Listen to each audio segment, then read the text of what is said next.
सर्वधर्मान् परित्यज्य मामेकं शरणं Vraj.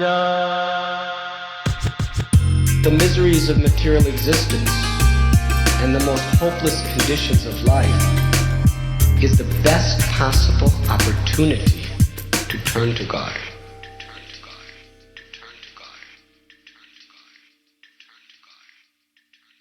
Brhat Bhakti presents The Gift of Desperation, a Bhakti recovery podcast. This is a 12-step based Bhakti-oriented space.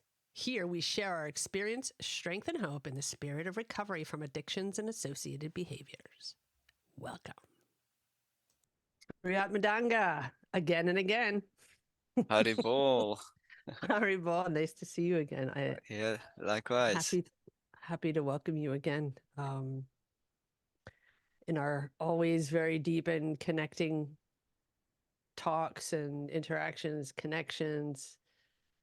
Let's we had mentioned I don't know, did we mention it on the podcast last time that we wanted to explore, divine intervention also through Guru? And I don't remember. I don't either. It sounds good. Well, let's talk about that. Let me hear your you had said once that how did you say it? You had said that bhakti is very what were the words you used? It's a mystical process. Yeah, mystical. Yes, that's what you said, that bhakti is a very mystical path. So how so? You got some explaining to do. Explain to me what you mean. Well, what the mystical or the mystique is, I mean, one would think about like yogis that can, travel on the rays of the sun, or that can levitate or reach out into the ether and grab any object they desire that's in any distant location. These are like CDs. And so generally these things are ascribed to mysticism. And in the Bhakti tradition, usually, I mean, Bhakti is established very clearly as being superior to the path of, intellectual acquisition or mysticism. And so when we say that Bhakti is mystical, so that kind of seems like a bit of a contradiction. But the mysticism is also that things happen contrary to reason or logical explanation, or they happen against all odds.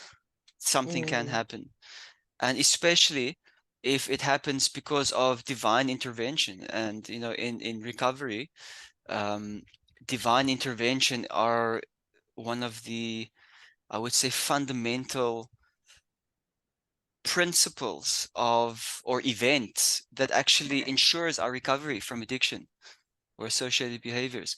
That we've admitted that our lives have become powerless and unmanageable, or we've admitted we are powerless and our lives have become unmanageable, and that the higher power can restore us to sanity. So when that higher power actually starts doing that, that is divine intervention.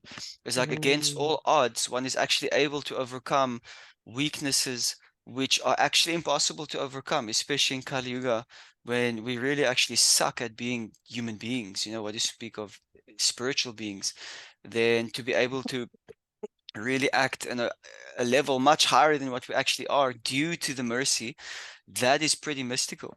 I think that, or if one sees it in terms of how I imagine the demigods are looking at bhakti practitioners, we're seeing this trajectory of a soul, and he's just like being swept away by this massive tsunami of his karma, and he's going into a clear direction, and all of a sudden he just does like a 180. He just does a U-turn and he starts going in a completely contrary direction. And then the demigods are completely astounded, like, how is this possible? And it's not just one, it's like many individuals. Yeah, how is it possible that this person has changed his directory so strongly and so suddenly? It actually should not be possible. So even I love yogis, how you say that, because yeah. No, I really love how you say that and bring that into a recovery lens, because it's true, a lot of people say like, oh, great, you must be so strong. You must be so strong to overcome addictions, and you have the willpower of this or that. I've heard this so often, and it feels so wrong when I hear that, because it has Mhm, nothing to do with that. My willpower got me in that mess in the first place, mhm. and nothing but divine intervention could have helped me. Yes. Nothing but Yeah. that. So I've lived that experience. So yeah. Anyway, so go ahead. Sorry, I just wanted to share Great. that. Yeah, that's beautiful. I think that's also like exactly like what I'm talking about is Mm, that these things they're not up to us, and that behind this divine intervention is actually like a personality that you can reach out to, you can talk to them, to him, you can communicate. There's like an exchange that is possible to have at every moment. mm, So that is mystical, that you can actually find the um, divine source personally present inside everything that you interact with, in everything that you interface with. I mm, like to use this word interface. It's like you're not actually coming into contact with things, you're more just like interfacing with it. Like the mm, material world, the living entity doesn't, the jiva doesn't actually touch it because it's made of a different substance. They can't mix. Like oil and water can't mix. There's like an mm, electrostatic repulsion between the two, so they never actually physically touch. And but the ego makes it is like an emulsifier, that it makes it appear like it's mixing, like soap makes it look like what oil is dissolving in water, but actually it doesn't. It just creates these tiny little oil droplets covered in soap molecules, which are then suspended in the water. Then it looks like the oil has mixed, but actually it still hasn't. They're still not touching. So the jiva, encompassed by the emulsifying agent of the false ego, appears to be mixing with the material energy. But when we become in Krishna conscious in the Bhakti tradition, then we're actually seeing Krishna in everything that we're interfacing with. And in our recovery, it's essential that we see Krishna inside of our addictions, that we mm. find him there, and then we can take his hand and he will lead us out. And this is also, I think, fundamental to the 12-step program that I have found, is that we have to find Krishna in everything. Everything is part of Krishna, and if you cannot see the connection to Krishna, then some lesson is required. Yes. How to And that's where, connect? yeah, and I think that that's where a lot of addicts, such as myself and many others, um, for me, it was just exhausting every single angle I could on a Mm, material level, um, and getting beaten into submission, getting beaten into the position of having to turn to Krishna, and having that door open. Um, I was doing I'm doing this little 12-step mini series, and I just finished doing the second step, and I was talking about this. I was talking about that having faith, like stepping into your faith, we come to believe that a power greater than ourselves, Krishna, can restore us to sanity. Um, and stepping into that is wasn't like, oh yeah, I've made this conscious decision. No, I was beaten into it. It wasn't like I was like, you know, funnily skipping around life and then happened to stumble upon this door of faith. No, I was like literally thrashed to the door, and like monsters and demons and everything were there, and I had to open the door. So it was mm, by no credit of mine, and the only credit that I take to step into that frame of mind mhm, is the credit of being completely ignorant and thinking that I'm the maker, the doer, and the seer of everything and the controller. mm, And I miserably, miserably failed at that job. mm, So sometimes coming to the point of what you're talking about, this is like really high spiritual principles that we're talking about. mm, This is a highly um, internalized, experiential, plus with all of your, you know, with all of the education that you have around bhakti, and recovery. This is all knitted together to have this insight, what you're sharing with us. Mm. And I really appreciate it. So Yeah. thank you. Yeah. Keep going, man. Yeah, many people shun religious processes or religious institutes because they they intuitively understand that spirituality is individual. So then how can you prescribe like one thing for everybody? So this is their objection and their reasoning why they don't want to get involved. But in my experience of, being, I mean, Mayapur is the heart of the Hare Krishna Institute, it's the headquarters. It is, everything is going on here. I mean, wherever in the world you are, you think something's happening there, it's happening here as well. You're not going to find something happening elsewhere in an ISKCON center, which doesn't also happen here in Mayapur. So I've seen like, and everybody here is following the process, to a certain And other extent. mats. We have to put that in, and other mats too. Right, right. We're And the same even way. all the Gaudiya Vaishnav, like the broader Gaudiya Yes. Vaishnav branch, all our brothers. So, but then you see, or I've seen how they all are having such different experiences of the Mm. world around them and also of Krishna. And I think that is also proof that, even though they're all following the same thing, they're getting very, very different things out of it. So it's very much like, what are you actually putting into it? And, Bhakti Tirtha Maharaj, he talks about esoteric and exoteric. And I never sometimes, heard the word sometimes, exoteric. yeah, yeah, Exoteric. I don't know if he coined it but it's also the only time I've ever heard it. And he says, I don't know if he makes a point, but may often people speak, or certain groups of people talk about esoteric traditions like that, but actually that's a misnomer. There's no such thing as an esoteric tradition because there's only exoteric. It means external. So it's actually any tradition that you follow is exoteric, but it's us to connect it with the esoteric. Bhakti Tirtha Maharaj makes this point.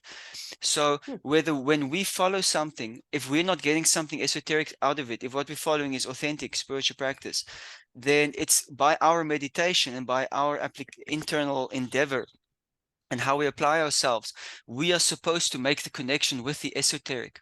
And the exoteric tradition guides esoteric experience, and that is individual. Esoteric means hidden, is one of the Yes. meanings of this word. So that means that nobody can dictate to you what it should be, and nobody can actually know what it is because you're the one having that experience. So, but this can be found within exoteric tradition. So he said it really beautifully like that. And again, with like this, in the mysticism, that's also part of mysticism. It's all about, the esoteric. And through that, we get an understanding of like subtle levels of reality. And and then things like, you know, reading somebody's mind, or which are considered like all minor siddhis, they become like obvious to people who are more purified and connected to Krishna because they can see everything in relation to Krishna. The material energy is actually not so hard to understand anymore because you're actually seeing it in the proper perspective.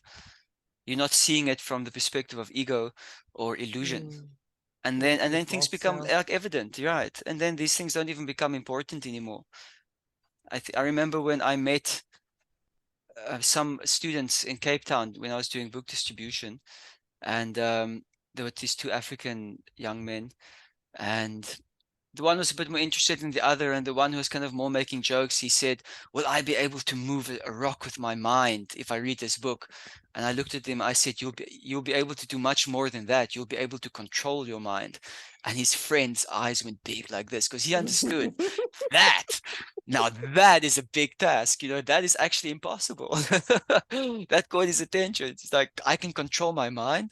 I was like, yeah, moving a rock with your mind is child's play. It's like, what you're going to do with that is a party trick at most. Yeah, what are you going to do with that? Oh, I can move a rock. Okay, and then everybody can go ooh and ah, and Exactly. what's the And point of then that? what? Yeah. But you can bring your mind under your control and you can like forge whatever destiny you want. That is power. So, Absolutely. and But you know that yes. the irony of that is exactly this, that when we were talking about that tsunami and talking about taking another direction, um, it's only when we surrender that any of this is possible. Mm, mm-hmm, There's no way to move forward in any spiritual life if we do not surrender mm-hmm, to that path, and whatever that path is. I mean, we're talking mm-hmm, bhakti now, but there's many other paths, many other beautiful paths mm-hmm, to get to where to get to know God and to get to know mm-hmm, what God wants from us. And because we're in the bhakti tradition, we'd like to talk about that. But I would love to really say that here, that every path to God is a beautiful path to God. mm-hmm. And I think it all starts with knowing that we are not God, and then surrendering that over. And Yes. then and miracles come to pass. Miracles really come to pass after that. Mm-hmm, You know, when you said, can we move a rock? It's like, no, but we can at least, you know, steer the mind. I don't know about controlling the mind. I haven't experienced that, so I can't speak for that. I can say that I've experienced um, funneling the mind to better thoughts, mm-hmm, and you know, conditioning my own mind with other things, for sure. But I don't know if I can control my mind. I don't know if I ever will. It's mm-hmm. tiring. Yeah, I mean, Who real said every control of the morning? mind. Yeah. Real, Someone said, go oh, ahead. sorry. Someone said we have a little bit of delay, so I'm sorry about that Uh, if I'm speaking over you or you're speaking over me. Um, was it was it Bhaktivinoda Thakur who said that every morning we have to wake up and beat our minds with a mm, shoe? Was it him? Bhaktisiddhanta. Bhaktisiddhanta. It was Bhaktisiddhanta. Yeah. Yes. And this is it's, you know, in a way it's a bit bold to say that, but yeah, I totally agree with that. And whether that beating is in a nice way or in a literally, you know, it changes. For me, Mm-hmm, sometimes I have to beat my head, and sometimes I have to love my head into a better way of thinking, you know, every day. And it starts with simple practices. And that's what, you know, when we're talking about all of this exoteric and esoteric things, when we're speaking on this, meanwhile, there are some really simple things that we can do to get there. And yeah. that's the wonder. That is the serious, like, it's like it could be this huge, you know, mystical thing, but it starts with real practical steps, Yeah. you know, depending on the mind, depending on the nature of the person, you know, receiving this bhakti. Mm-hmm, And like you said, it's received differently, but it's also, you know, we have so much stuff there. I mean, we can't even count the ways that it's for the reasons why it's perceived to somebody. I mean, it could be it's a mix of culture, karma, where we are, you know, your the moods, the, you know, what your inclinations are, where you grew up, with whom you are, what religion you have, your karmic stuff from past lives, from this life. It's there's so many things involved that there is no one, you know, there is no one reason to say, like, okay, so I've perceived it this way and you've perceived it that way. It's mm-hmm. just because it is what it is. Yeah. Yeah, the absolute like reality does not divide because it's all Yes, inclusive. It's yes, like it yes, cannot be. yes. Even before I met the devotees, I understood that spirituality has to be all inclusive. Mm-hmm. If there's anything left out or anybody, even a person who wants to be the opposite of spiritual, it has to somehow have a space for him in that paradigm. Then it's not spirituality. It has to be all inclusive. And you know, it's interesting when we talk about like bhakti traditions, because actually, in one sense, there's no such thing as a bhakti tradition, because I think there's more traditions that pursue bhakti. I think that's maybe a better way of I saying love it. that. Yeah, because bhakti is the goal of spirituality. To have union with the divine Mm-hmm. means relationship, which means an exchange of love. That is bhakti. And love or service is the medium through which love is expressed.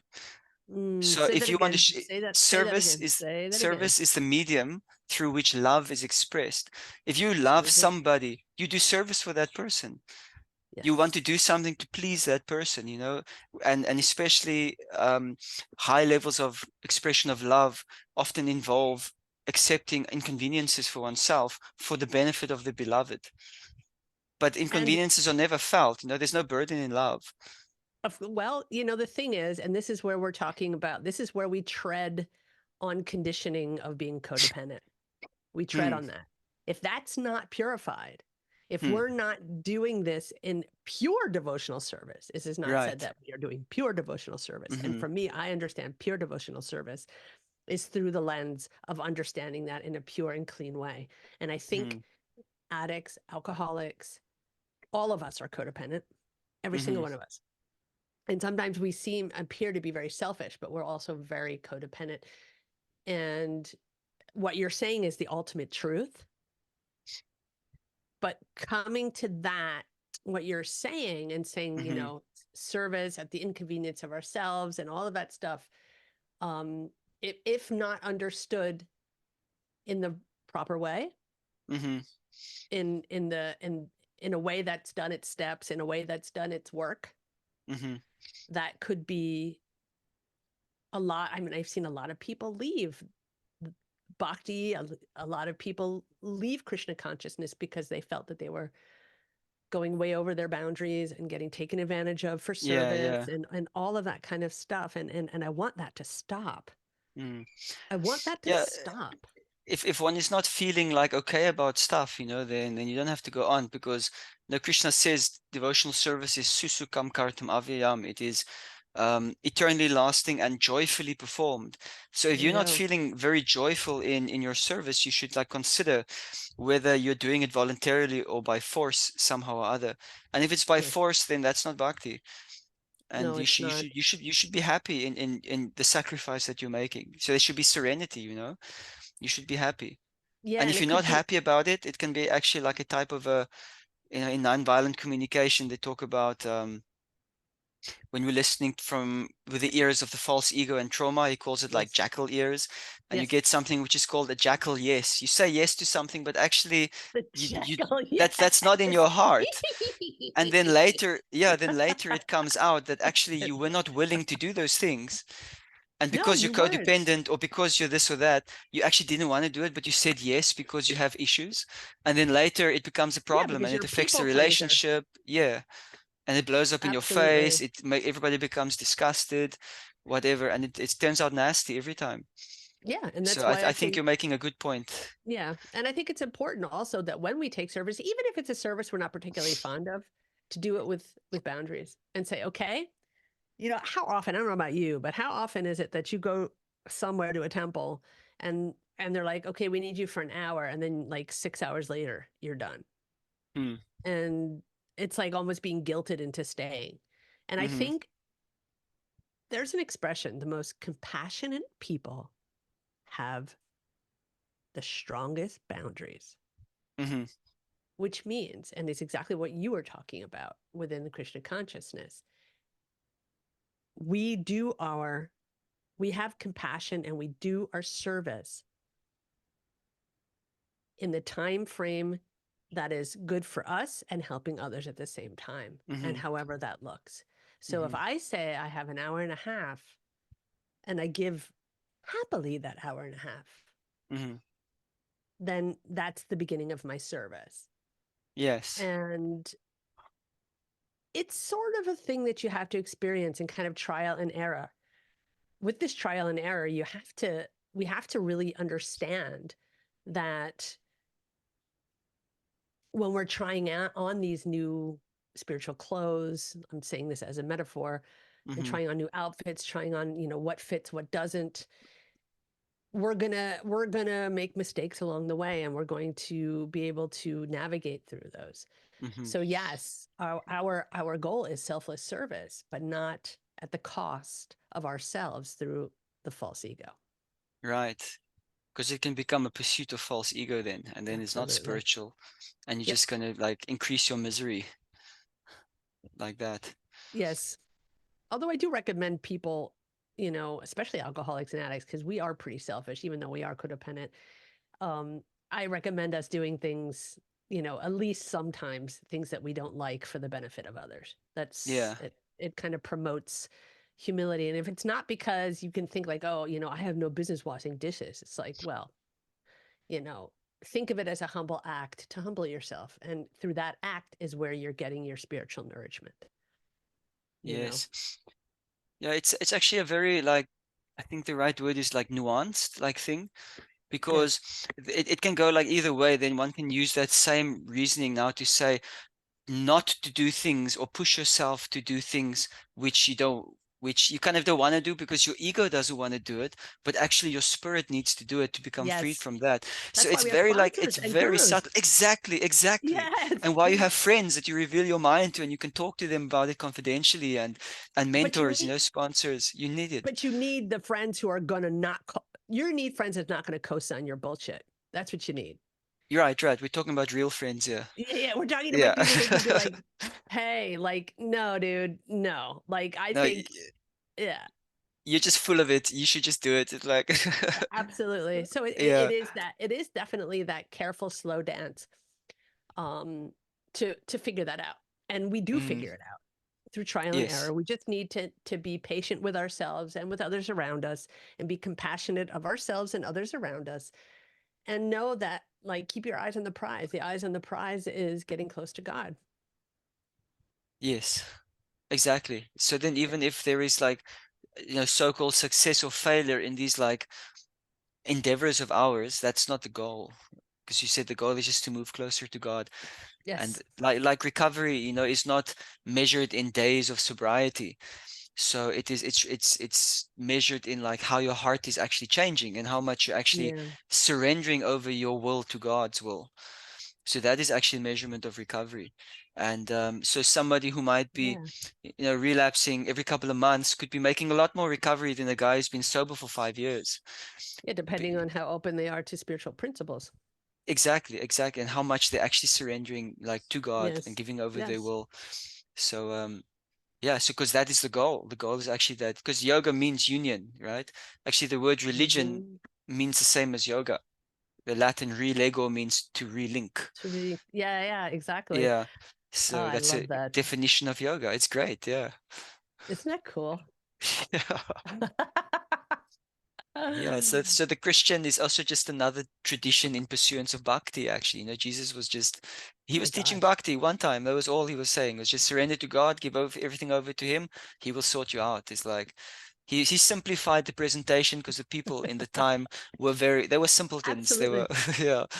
Hey, did you know that the King James version, please don't quote me. Anyone, please, feel free to correct me, but I've heard this, and I haven't checked the resources, so I should shut my mouth, but I've heard this, that reincarnation was cut out of the King James Bible. Yeah.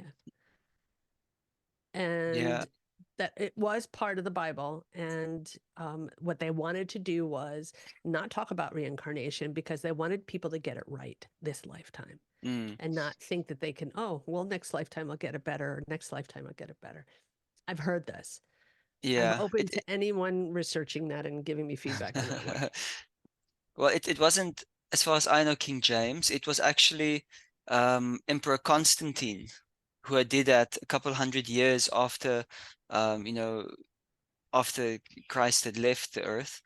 And at Hmm. that time, there wasn't actually a Bible. There were just these different manuscripts which were contributed by different people of early Christianity, and then they had compiled the Bible. There was actually like Hmm. you could say, a GBC established, and they talked about Yes, what should be included, and there were exactly. Yes. certain scrolls which were not put in, which today certain churches shun because they give a slightly different perspective on things than the typical Bible does. So I think I can't remember what they're called, but then in that convent they also adjusted some things. They removed reincarnation because he wanted people to take Christianity seriously. He felt that they would think, oh, I can do it in my next life. Yes. So he So kind of you've heard removed this as that. well too. You've Oh heard it yes, too. it's a historical fact actually. It's not like a Yes. speculation. Okay. All right. Good. And also Fact meat check. eating was Thank you. something else he removed because he liked eating meat, so he kind of moved that as well. Really? Was beef eating Yes. not in there? No, because the early Christians, they were all vegetarian. There's lots of letters written by Roman, what do you call it, legionnaires, describing Legionnaires, yeah. uh, the early Christians. And what they described was that they were all ascetics. They were all like Stoics in a sense, and they were all vegetarian. They wrote things like, "You would never smell meat coming from their camps," for example. It's like one letter is writing. Wow. Yeah, so they were all like So I wonder that, you where all know. this pork thing came out. It was probably just like, okay, well, we have to give it some truth, so we'll just like Hmm. spare the pig. You know, like I don't know. You know. I think all that stuff came from Paul, which was after Christ had left. And so Paul adjusted. There's actually been works written on comparing the teachings of Paul and Christ and seeing how they're not actually the same. And today's Ooh. most Christians are actually Paulians. They're actually followers of Paul, not Christ, because Paul moved the focus. Like Christ, Jesus, he said, you know, the work, the life is the focus. And the symbol for the Christianity was the fish, the ichthys. But Paul moved the focus to the death and he changed the symbol to the cross. And he said, this is the Wow. significant thing. So that's quite a big change. So he actually introduced quite a few deviations, which early on in there, you could say Sampradaya, you know, cause he introduces deviations. So most Christians sects actually they follow Paul and what he Wow. says. And And do they he even know introduced this? meeting. Do they No, even know no, this? They no, don't they even don't. know this, do they? It's a very touchy thing for them because it's Wow. you're very invested, you know, you've a lot of years, and then suddenly there's It's like, oh, sorry, guys, the Mormons were right. No.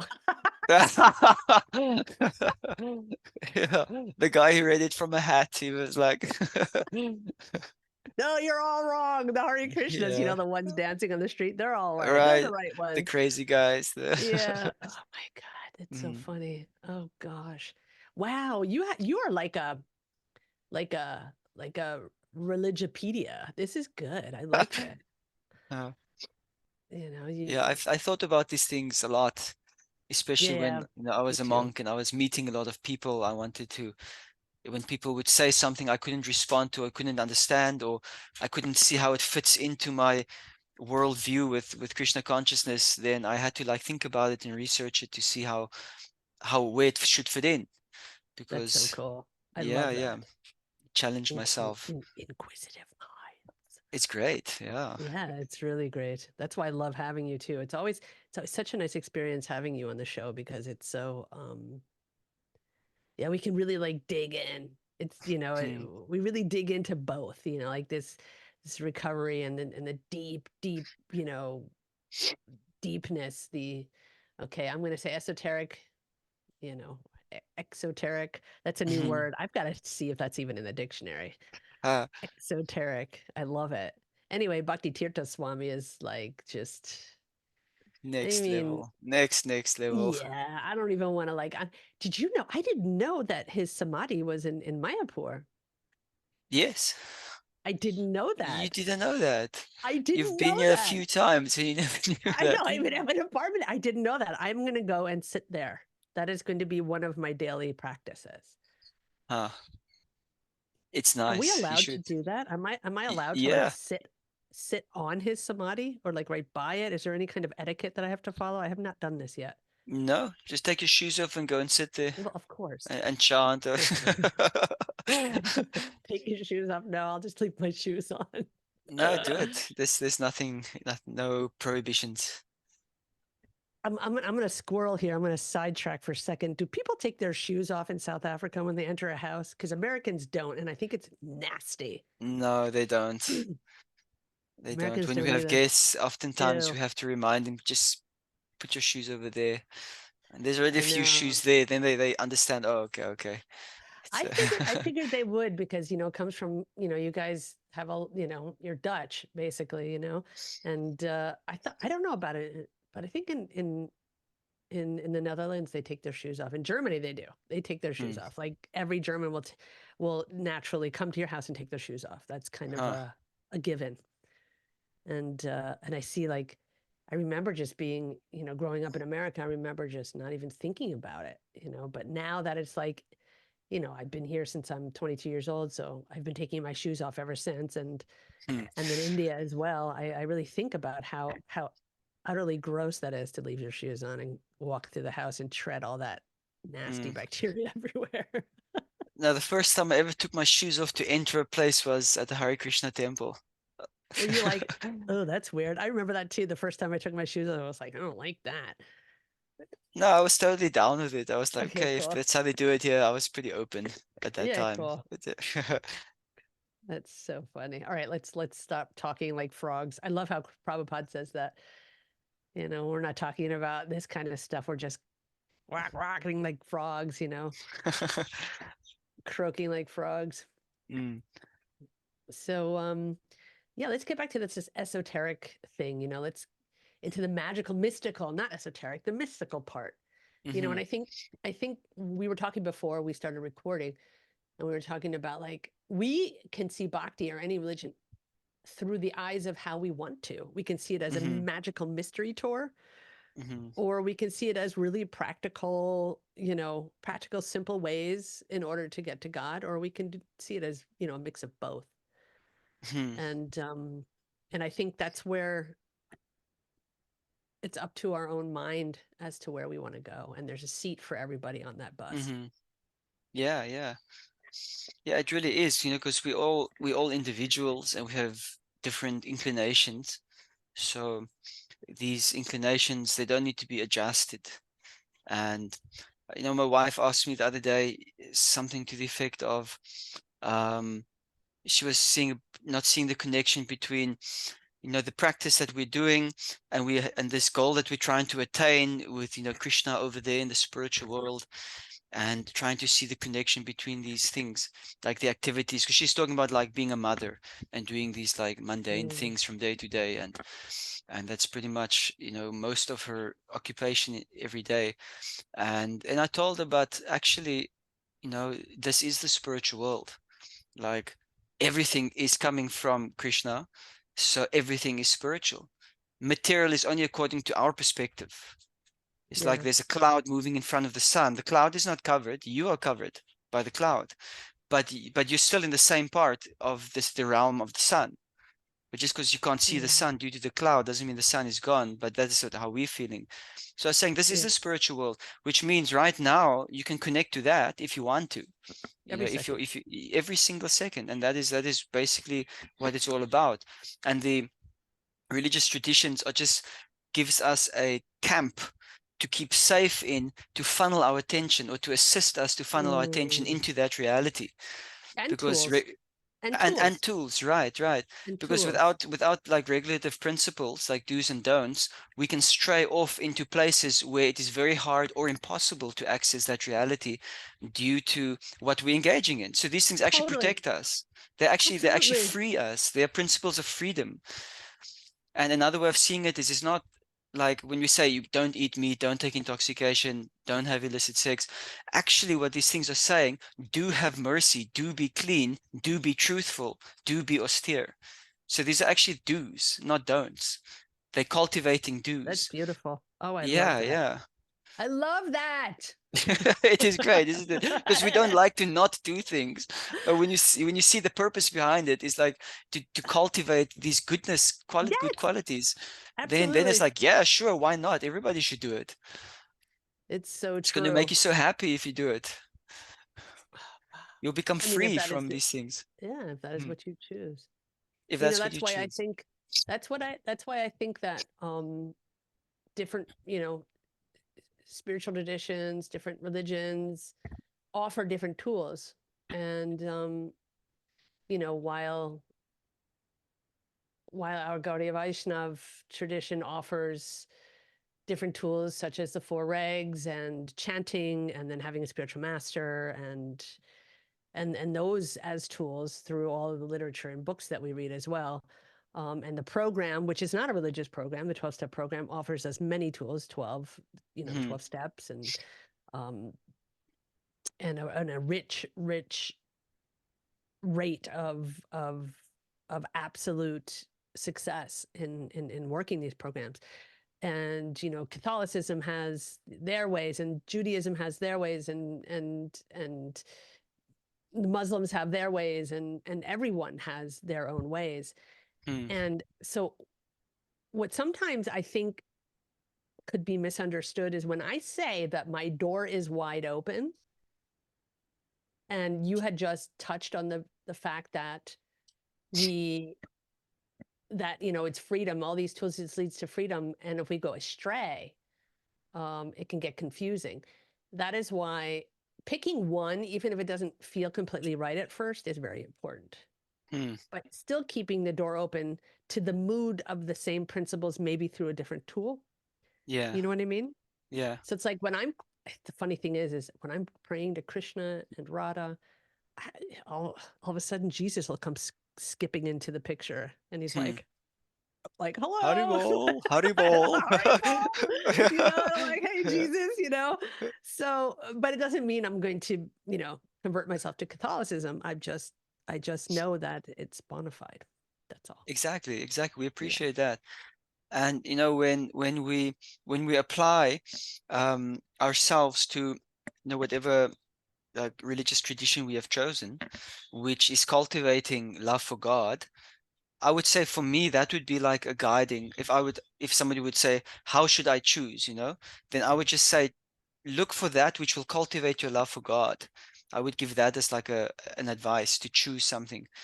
And so when one then applies the whatever religious tradition one has chosen to that end, to increase intimacy with your relationship with God, and to know God and to have a relationship, however you understand God, then eventually, you come to the point where you no longer see yourself as part of that tradition. You just see yourself as a servant of God. So then all these other designations fall out because you've actually realized the purpose of it. And now you're living on a platform where you're actually in your constitutional position now. And then you can continue in the tradition, or then there's no need then even to have a tradition, but naturally it will still flow out of your heart like that. And then you get to the same point as all these other people where this love of God just naturally jumps out of your heart. And when I have a few examples, where I've been amazed at how people from different traditions have had such intimate realizations, such as, some like Catholic nun having realizations of Radha and Krishna, like hundreds of years ago. And this exchange between God and you could say goddess, like Radha and Krishna. So, and it's like, how is this possible? Because this is not in the Catholicism, but she's having this realization because of her This part's spiritual important. advancement. I forget the name now. And another example, something more closer to me, is one Prabhupada disciple who had given me the Shalagram Shila that I'm worshipping. Those who don't know, the Shalagram Shilas are these black stones that people worship. They're manifestations of Vishnu. And he had a couple of them, and he picked up this one, and he said, I got this one from a Catholic nun. And she dug it out. She had a tulsi plant that she was in a house, and she dug it out of the tulsi that she dug it there. And he said, like, why are you putting it there? And she said, but this is Tulsi's husband. And it's like, how did she know this? She's a Catholic nun, and she knows that Tulsi and Vishnu or Shalagram, they're married. There's this whole pastime how Tulsi became a plant and how Vishnu became a rock. So it is like, but there was like a lot of bhakti in her heart. So that's just like another example of how these things, like, they reach the same point. And for me, that's pretty mystical to see that at advanced levels we see the same things coming out. Individual unique experiences of the same thing, but that same center, God, as we understand him, is coming out. And we're seeing how eventually our understanding of God seems to all kind of becoming congruent with each other's understandings of God at some level, and that's pretty mystical too. It's really like how the infinite, also seems to be condensed in a finite, but yet remain infinite. So on that, the head explodes. Yeah, the brain cannot I comprehend. love Like, it. don't even try. I love it. Let me ask you a question about deity worship, or about worship Mm-hmm. of, like, a rock, a plant, Uh-huh. speaking to people who have no idea what we're talking about. What is the reason why we would take a rock, paint a face on it? I mean, I'm not saying this out of blasphemy. I'm sorry if I have offended anyone, but let's just like take it from the perspective of somebody who has no idea, and they just come to your house and they see that you have a rock with a face painted on it, Mm-hmm. on a shelf, and you're oiling it and offering it incense and offering stuff to it, and you're praying to it. What, like, explain? I'm the person who has no idea what this is about. Explain to me Mm. what you're doing, and not explain to me the essence of what you're doing and why you're Mm-hmm. doing it. I am worshiping God.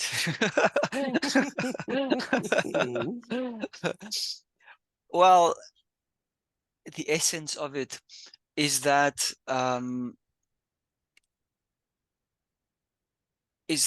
I have a physical representation of God in my house, which I can see because I'm completely on the bodily platform. Actually, I've got very shallow realization, if any, of God. So for me to be able to interact with him on a daily basis with everything is actually very far beyond my level of qualification.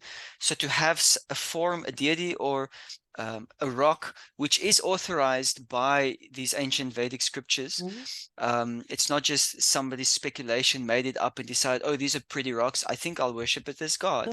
It's it's not like Yeah. this. It's an authorized thing. So then it's easier for me to see and understand that I'm not the proprietor of my house. He is the one that I'm worshiping. So when I'm cooking, I'm offering the food to him. I'm not just making it for my own enjoyment. So then the end of all my activities start becoming God. It's easier to do like that because there's something I can see. When I'm worshiping him, I'm touching his body, and It's I'm like having transcending all of the senses, transcending yes, them, transcending them. exactly. Yes. We don't want to change like what we do. We want to change How we the do it. purpose behind what we do. Right. And Mm. then that cultivates love. And then in that, actually mystical experiences happen. Like I've had plenty of mystical experiences with my deities where they're giving me direction in my life. They giving me support when I'm down. They are giving me advice when I'm struggling with something or I have to make a decision. And it comes in different ways. It's not just I'm sitting there and I hear them speaking in my mind or in my heart. There are various ways that it can come. And besides that, also just the result of worshiping them is also like indicative to me that it is really spiritual Mhm. because yeah, it's like, I mean, you cook food and then you offer it to them and you eat it and you see how it makes you feel and how it tastes, and then you cook the same recipe and then you eat it without offering it, and you see the difference. Even a mundane person can tell the difference. Even you do like a hidden camera kind of trick on like an atheist, I bet you that he will be able to tell which one's better. He'll see a difference in the two. And people can't explain this because unless Mm. they have some relationship with God, it's because God's come into contact with the offering, and therefore it has changed the quality of this completely spiritual. Otherwise, it doesn't really make sense how the same preparation would actually be two different products. But it is. It's I like mean, I think, scientific. This is like empiric yeah, science. It's like, yeah. So in absolutely, that way, it's absolutely. like proof for me. But yeah, the essence of it is it's like it's actually for me. Like God has manifested like that for me, not for himself. It's Mm. to help me to do something that can help me come closer to him if I want to. Again, it also is like if I want to, because I can put him on my altar and not come closer to him. It depends on what I want. And again, it's like you keep saying that. It's like if you want to. It's Yeah, like it it's depends on your true. desire. Yeah, because it really is that Mm, way. And I need to make that, like, I like to make that clear to myself, because mm, often it's like, well, not often. What I've really realized is that, it's not like through this whole journey of me believing in God and becoming a spiritual person in connection with God, and then bhakti, and, a program, and then bhakti, and now 30 years later, mm, I know for a fact that God is 100% there It Mm, is me that needs to take response. I used to think God gives me what I want. God did this. God did this to me. God did this good for me. God arranged this. God arranged that. I don't know if I believe that anymore. God mm, is always there for love and mercy. It is mm-hmm, God is perpetual love and mercy. I and my karma and my karmic reactions and how I handle things and what I do and the decisions I make and how I make them, that's what gets me into situations. Whether mm-hmm, and when they're a better situation, when it's a good situation with a very beautiful result, I know that I have turned to the love and mercy of God through mm-hmm. making those decisions. Right. And I could be wrong. I'm not stating this as a truth. I'm stating this as right now where my headspace is at. Mm-hmm, And that helps me to take full responsibility of all of my actions. mm-hmm, So if I'm standing in front of a deity, because we were just talking about that, in front of my deities, and I don't have a connection with that, it's not because God doesn't want to give me a connection. It's because mm-hmm. I don't have that connection for some reason, because something's blocking me or Mm-hmm. whatever, you know. Yes. And if I don't feel the hand of God, it's not that the hand of God is not there. It's just that I'm bound and blinded by Maya or by Mm-hmm, whatever else or my own feelings or whatever it is. And that's why it's essential to have a healthy, clean, bhakti life. My recovery has to come first, because if I don't get rid of those anartas, well, I don't get rid of them, God does. But if I mm-hmm. don't work on having God remove these things, I'm not going to get there. That's been my Yes. experience. Mm-hmm, So I love the mysticism because but it starts with picking up the goddamn shovel and a hammer. mm-hmm, mm-hmm. And then we can get all mystical. Although Right. I've always been kind of real mystical and very, very esoteric in my thoughts, because it is all very mystical and esoteric. Mm-hmm. But oftentimes I can get lost in that, and I need to Yeah. start somewhere.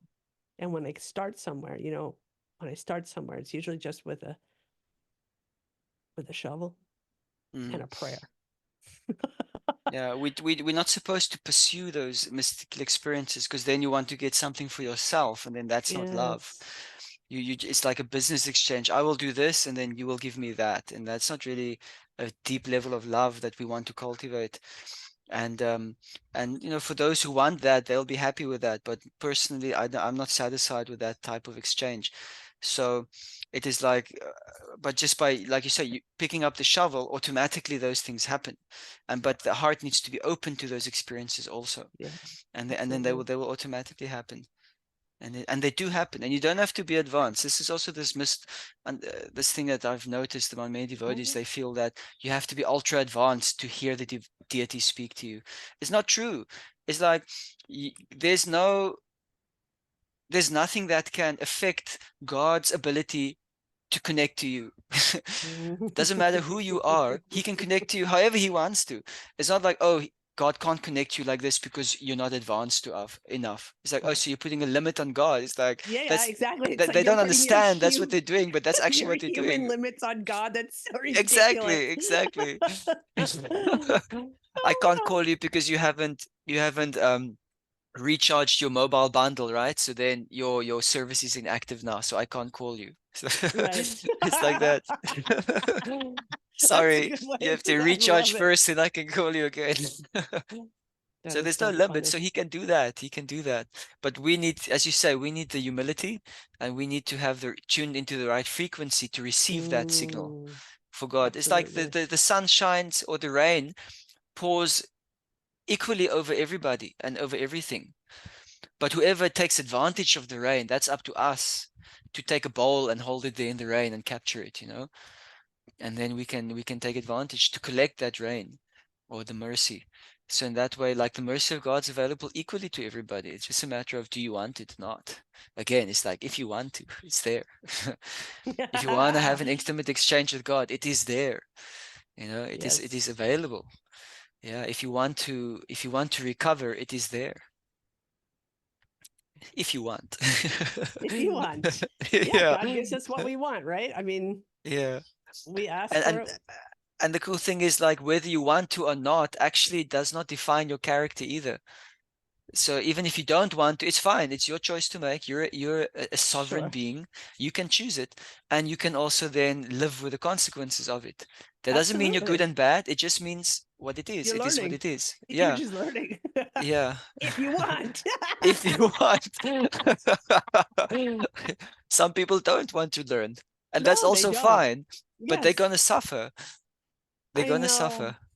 Right now, Mm, my mom and I aren't speaking, and it's really sad because she doesn't want. She doesn't want mhm, to learn, and she doesn't want to have that honest relationship. And she's not a mm, spiritual, well, all spiritual beings, but she's not aware of her spiritual potential. mhm, And she's very conditioned by her own, dysfunction. Um, and you know, I really see that when we really want to become purified, you know, we get it. But if we don't mhm, want to, we have the power to close the door. And mhm. it's really hard for me to have the door closed on by my mother. She just closed the door and said, I don't Uh, want to talk. Don't want to talk to you. yeah, And that's the way it is, mhm, And for me, that's like, okay, I trust there's a lesson here. It hurts, but there's a mm, lesson here. yeah. Anyway, I didn't want to go open that how we say in German, diese Fass, the Uh, the Foss, what do you call it? The barrel. We didn't want to open that uh-huh. barrel. Yeah. Yeah, it's very sad, but the best way to look at any situation is to see that, what am I supposed to learn from this? It's like, because Mm, if every moment, like Bhakti Maharaj again, how he says, every single moment is an opportunity to love and to increase our mm, love. So mm, now this has happened, and then the best way to view that is, what can I learn from this? How is Krishna bringing this in my life so that I can increase my love for him, and how I can increase my love for my mom even, and what am I supposed to learn, And it really is like that every single thing can be seen, no matter how horrendous thing has happened to you. If one is humble enough, one can see it from that perspective, mm. which is very hard to do Absolutely. sometimes. Very, very Oh hard to yeah. do, because Especially there's when it's some. intertwined with family stuff. Right, right. Or if your physical person has been violated in one way or another, it is Yeah, very, sure. very, very, very hard. But the fact remains is, like, it can be seen like that. Like, Mm. if you want to. It's again, if you want to. If you want to. I think this is the name of this. If you want to. If you want If you to, yeah. want to. If you want to. People are gonna see the podcast and think like, what is that? It's like, So funny. you All can right, I know think if you that's. want to. Don't you have to go? Isn't it Yeah, time for you to yeah. go? It is Okay. about time. It's been about an hour now too. Okay. So let's wind this up, but we're going to Hmm. record another one tomorrow, or we'll Tomorrow talk is we'll talk about yeah. that. We'll talk about that after. Mm-hmm.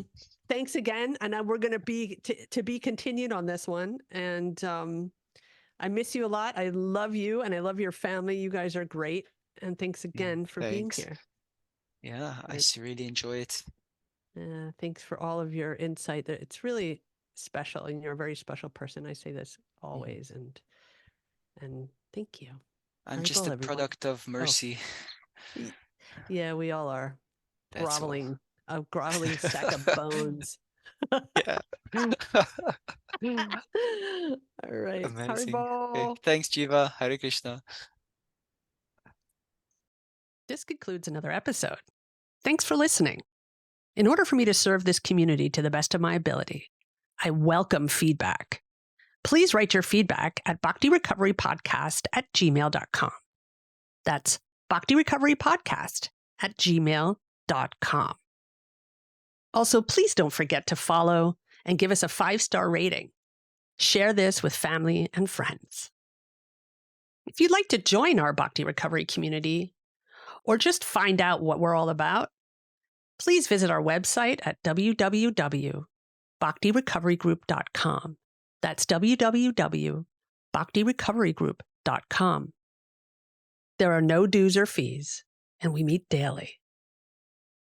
If you or someone you know is struggling with addictions and or associated behaviors, you will find links in our show notes to various 12-step programs. Nobody seeking recovery need ever be alone again. सर्वधर्मान् परित्यज्य मामेकं शरणं Vraj. The miseries of material existence and the most hopeless conditions of life is the best possible opportunity to turn to God.